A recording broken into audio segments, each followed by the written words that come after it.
Hey, welcome back. We're gonna, in this video, go over what's entailed with the exams and how to succeed on them. So let's take a look. So to access the exams, you could either go to the home page to exams, where they're all listed from 1 through 5 for the remaining of the semester, with their respected expiration dates at the bottom on each one of them. Or you can go here into the respected week that you're working on. So exam 1 is the first one, obviously, you're going to be doing. To take one of the exams, the first thing you have to remember, as stated in the previous video, you have to open up Blackboard through Lockdown Browser. Once you have done that, then you will be able to begin. It'll ask you a series of questions, essay prompts and identifications, basically, as indicated in the study guides. To prepare for these, this is really what I want to talk about and how to be successful on these exams. You want to do the following. So going back to week 1, I'm going to open up the content page of lectures here. So beginning with the Age of Expansion and Conquest, you have your essay prompt right here. How to respond to that essay prompt, you do the following. You basically go through each learning objective. So learning objective 1, learning objective 2, and learning objective 3, and follow the instructions. So for learning objective 1, in the Age of Expansion and Conquest, it's asking you to be able to define the Age of Expansion and explain how, why, and when it developed. To do so, you're going to click play here and view the lecture, right? So click play. All right, greetings everybody. And you can open it up if you like. Real fun that way.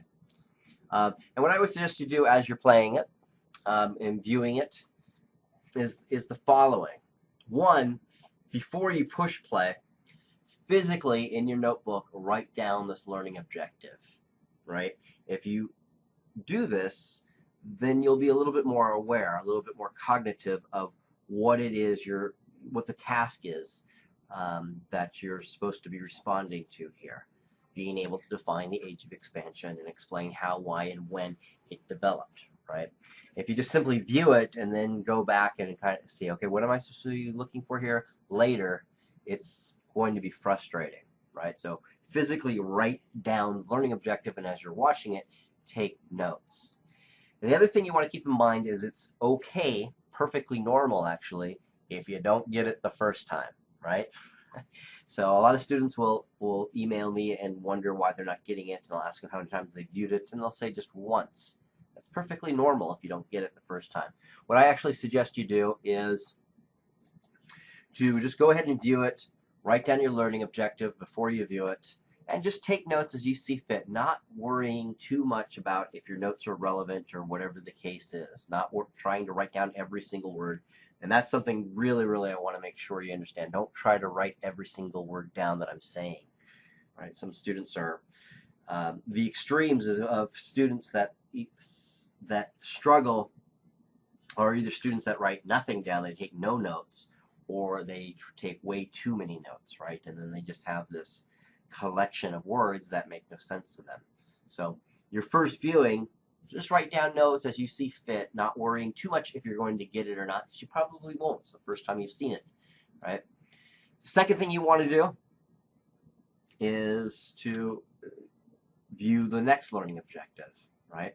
And just take notes in response to the learning objective. Discuss how the objectives, finding a direct trade route through the 3-step process, right? Take some notes down. Then you will view learning objective 3. View that. And then maybe go on and work on the next lecture, right? You've taken notes down on all 3 learning objectives. Now walk away from it without worrying if you get it or not, and go to the next lecture. Right? And go through the same process that I just described, writing down the learning objectives, viewing it, taking notes, without being anxious if you get it or not. You're just viewing it and you're just kind of taking it in, letting it go through you like Chinese food, right? Don't try to fight it. so you view that, and the same thing. After that, maybe move on to the next lecture. Okay.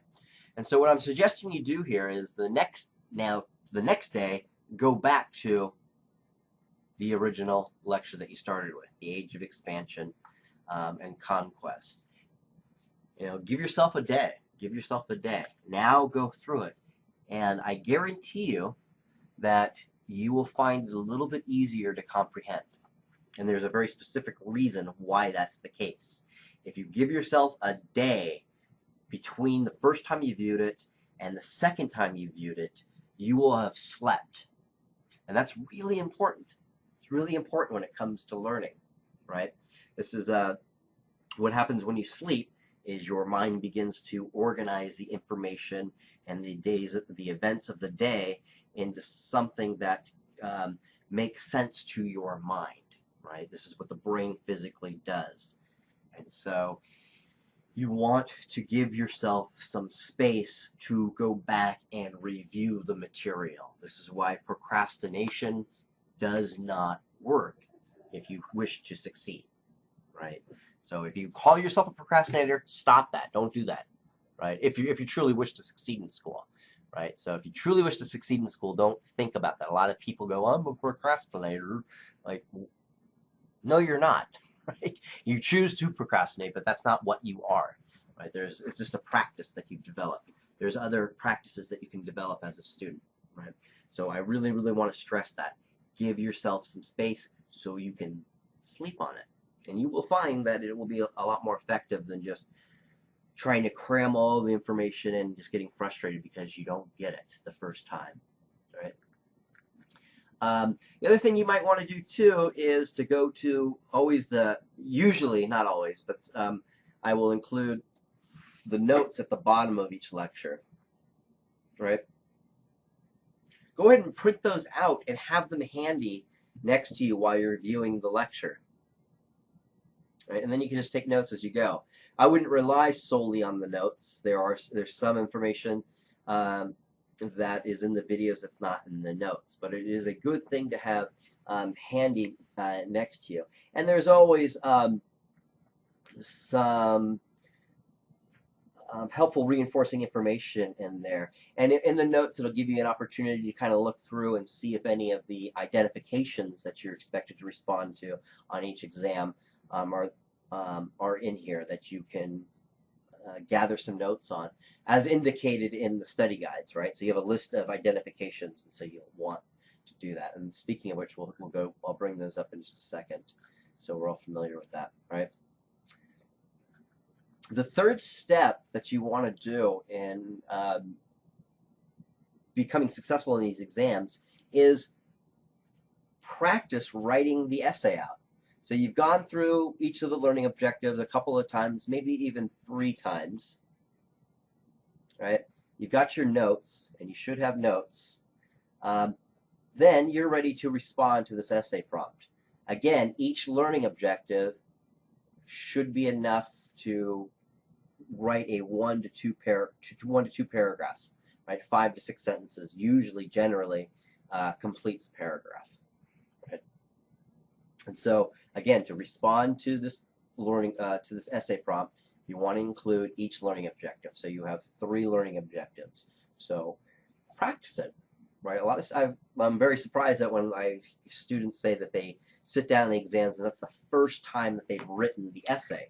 Don't make that the first time. That should be at least the second time, maybe even the 3rd time.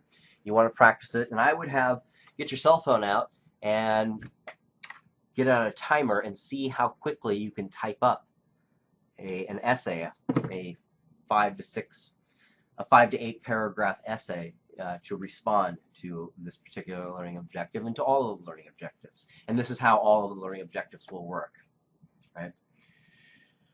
You'll also want to have, speaking of the study guides, you'll want to have this handy. So definitely print out the study guides so you know what to be looking for, right? And so as you come across information that tells you about Jamestown, you could write that down, right?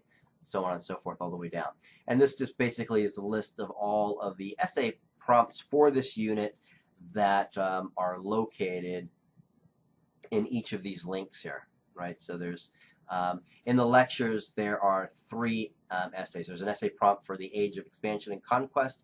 There's an essay prompt for the development of slavery in Virginia. And then there is an essay prompt for salutary neglect. The colonies is just a chapter to read, and mainly the link on the colonies is fodder for helping you gather notes for the identifications listed in the study guide. And again, 5 identifications will be randomly selected during your exam, and 2 essay prompts will be randomly selected for these 3 right here for exam 1. Now, don't throw your notes away after you're done with exam 1, because exam 2, let's bring that up and we can conclude this, is set up the same way. You have your lectures here, and in exam 2, it's actually indicated in the study guide how it works. You will have 5 identifications will be required for the student to respond to from week 1, right? Then 5 identifications randomly selected, will be required for students to respond to from week 2.